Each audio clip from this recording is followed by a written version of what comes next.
Hi, this is Andreas from anythingbutipod.com. For the last couple of months now I've been using this device, the Archos 5 internet tablet running Android.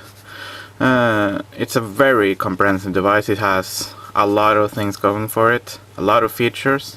So I have a very comprehensive review on our website, and I thought I'd split the video part of the review as well into several parts so I can better take a look at the different aspects of the device. First off, let's take a look at the hardware. On the front here you have the 4.8-inch touchscreen with a resolution of 800 by 480. This is the flash version of the device. It's 16 gigabytes. You can also get it in 8 and 32 gigabytes, as well as a hard drive version that goes up to 500 gigabytes. As you can see, it's a fairly slim device at least if you compare it to the hard drive version. I can actually show you. This is of course the flash version, so you don't notice the memory size, but the hard drive version has one of these inside. This is a 2.5-inch hard drive, and if you put this on top of the Archos, you can pretty much see how big the hard drive version of the device is in comparison. So also the flash version has a micro SD slot here on the bottom, which the hard drive version doesn't have.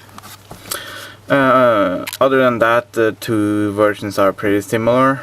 I'm guessing that actually Archos rate the battery life as being the same on both of them, which I don't quite buy unless they have a bigger battery in the hard drive version, because normally spinning a hard drive that size will take considerable amount of power. But you saw when I held the hard drive up to the device that there's a lot of spare room inside for a bigger battery if they want to keep the battery life the same between the two devices.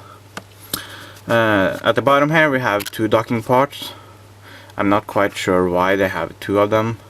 There's some fairly advanced accessories for this device. There's DVR stations and charging cradles and everything like that, and the biggest DVR station also has a full keyboard remote control, as well as of course DVR capability, so you can connect a TV and record TV shows. So I'm not sure if they actually use all of these connectors, but the mini dock that I have for charging and some USB input only uses one of them.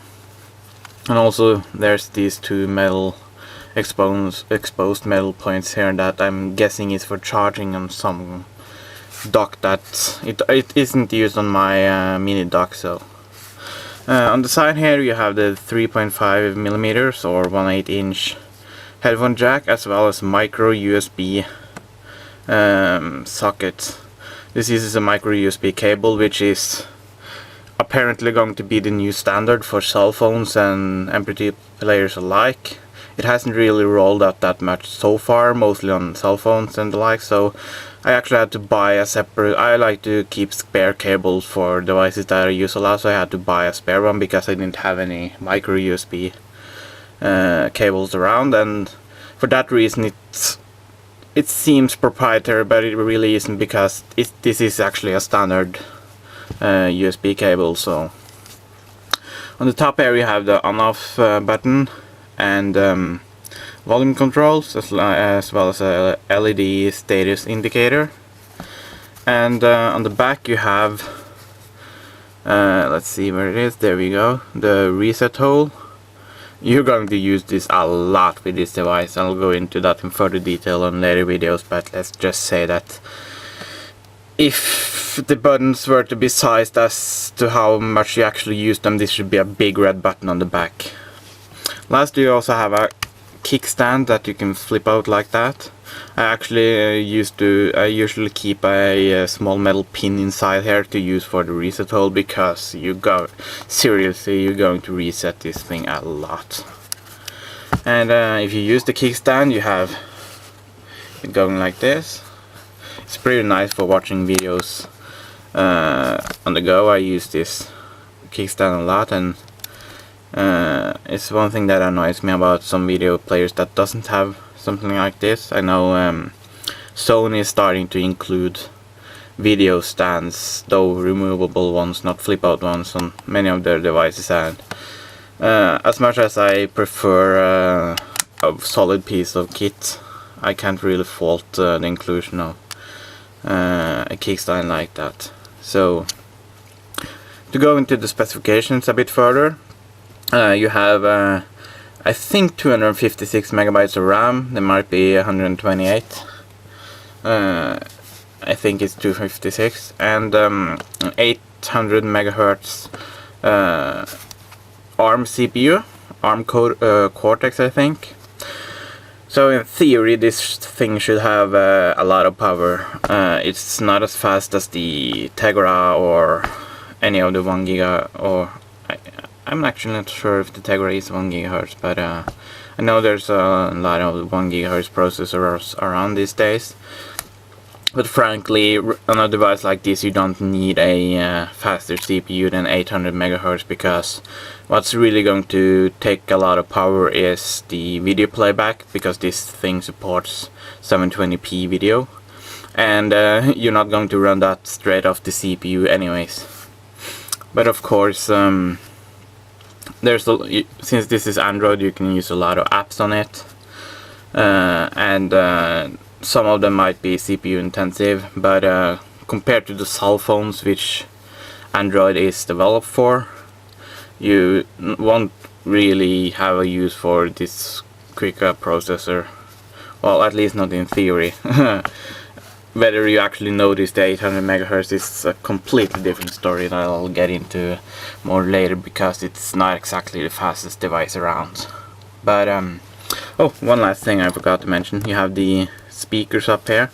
It's a very peculiar choice to have mono speakers on one side of the device, because this is a video player before anything else, and although there is an accelerometer, I can also mention there is Wi-Fi, Bluetooth, and a GPS for those who haven't seen the specs of this device. But you can't watch videos in the portrait mode, which you wouldn't want to do anyways, considering how big a difference there is if you did.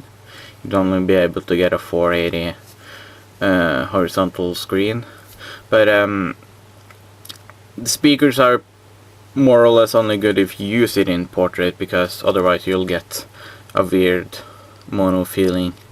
So why they didn't put a speaker on either side, I don't know. Frankly, it looks a bit more like a cell phone when you have the speaker up here. So the speaker it's not the best, but it'll do in a pinch. But I often like to hold the device like this if I'm not using the kickstand, and then you of course cover the speakers as well. So other devices of course have speakers on the bottom, or at least stereo speakers, and I wish Archos had done that as well. I can also mention that the non-Android version of this device, which is a bit older, the Archos 5, I can't keep up with the Archos naming schemes, because this is the Archos 5 and the old one is the Archos 5, and I think the old one was the Internet Media Tablet, this is the Internet Tablet, so it doesn't make all that much sense. But anyways, it's about the same design as the old Archos 5, but the bezel on the side here is wider to incorporate the speaker, and probably some more tech inside here, because basically if you cut half an inch off of this, you have the and keep the curved sides, you have the Archos 5 Internet Media Tablet. So that's pretty much it for hardware. I'll get into more details on the operating systems and various aspects of it later. So be sure to check out the full review at anythingbutipod, and also check out our YouTube channel to find the other videos that go with this review.